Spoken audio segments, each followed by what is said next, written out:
राष्ट्र की भी बात करते हैं तब बड़े हम अद्भुत भाषा शैली का प्रयोग करते हैं जागरण का। और जब प्रेम की बात होती है, साधना की बात होती है, व्यक्तिगत निज साधना की, तब एक अद्भुत वार्ता होती है। लोग कनेक्ट नहीं कर पाते, कहते हैं ये जो आप कहते हैं ना, यही सिखाया करिए प्रेम वाली बात।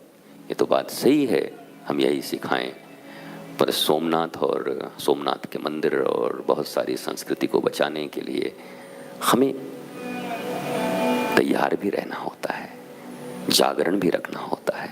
और एक संत का काम है अनुकूल परिस्थितियों में, प्रतिकूल परिस्थितियों में देश काल पात्र के अनुसार भाषा बोलना। देश कौन सा, स्थान कौन सा, समय कौन सा और पात्र कौन सा है, उसके अनुसार वाणी बाहर आती है। कोई चीज फिक्स नहीं है, यहाँ पर कुछ भी फिक्स नहीं है। सत्य और मिथ्या में अंतर करना बहुत मुश्किल है, वो सब बदल जाएगा, एक ही सत्य बदल जाएगा, सामने आदमी कौन। आखिर भगवान श्री कृष्ण के कहने से युधिष्ठिर जैसा धर्मराज अपने गुरु से जाके झूठ बोला ना, द्रोणाचार्य से, अश्वत्थामा हतो, अरे अश्वत्थामा मारा गया।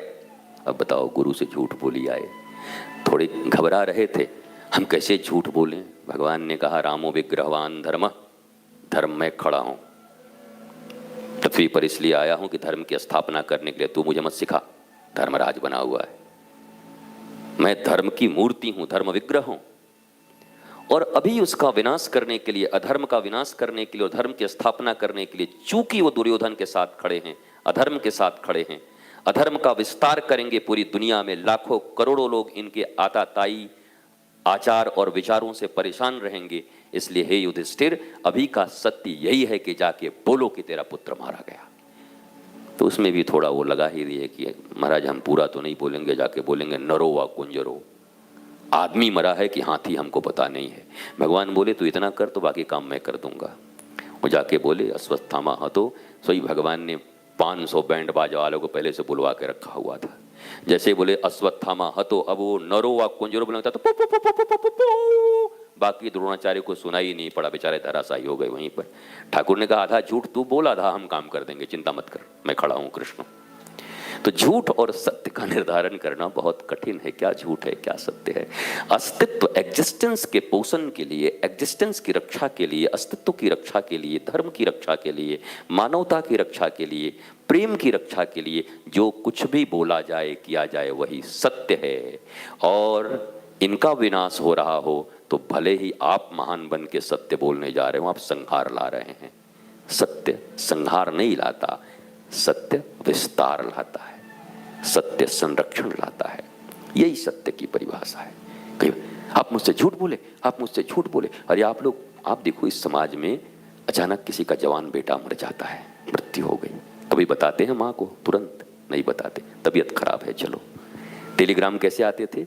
कम सून, तबीयत बहुत खराब है, आते तक नहीं बचा। क्यों? बता, इसका हार्ट अटैक न हो जाए, ये न खत, एक तो चले गए, कहीं माता भी न चली जाए, कहीं पिता न चले जाएं, कहीं दादाजी न चले जाएं।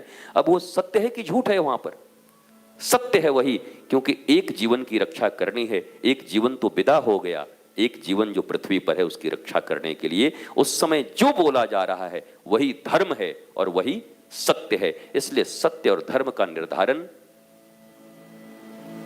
नियमों से नहीं होता, देश काल पात्र, इतना ज्ञान जिसको नहीं है वो कभी सत्यवादी नहीं हो सकता। ढोल पीट सकता है कि मैं सत्यवादी हूं, मैं डंके की चोट पर बोलता हूं जो बोलूंगा। और ये डंके की चोट पे बोल के जान ले लेंगे किसी का।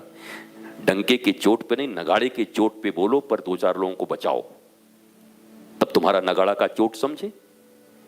तो सत्य, मिथ्या, धर्म, अधर्म, ये सारी चीजें स्थान, व्यक्ति और पात्र के ऊपर निर्भर करता है।